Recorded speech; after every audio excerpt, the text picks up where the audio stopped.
Hello, ஒரு நிமிடம். இன்றைய தியானம். ஒருமுறை புகழ்பெற்ற பாடகர் சாங்கியுடன் அவரது இளைய மகன் உயரமான மலைப்பாதையில் நடந்து சென்றான். அச்சிறுவனுக்கு தான் அணிந்த பெரிய கோட்டின் மீது அளவில்லாத ஆசை. தன் 2 கைகளையும் கோட்பைக்குள் திணித்தபடி பெருமையுடன் நடந்தான்.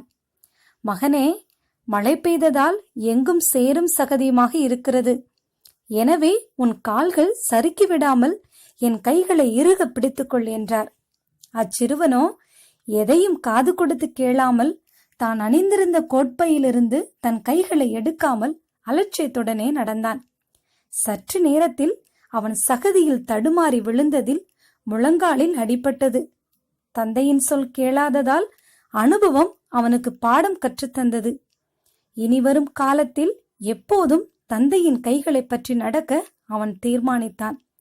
ஆம் பிரியமானவர்களே, கர்த்தருடைய பிள்ளைகளாகிய நாமும் ஆண்டவரின் கைகளை பற்றி கொண்டு அவருடனே நடந்தால் வாழ்க்கை பாதையில் பயமின்றி செல்லலாமே.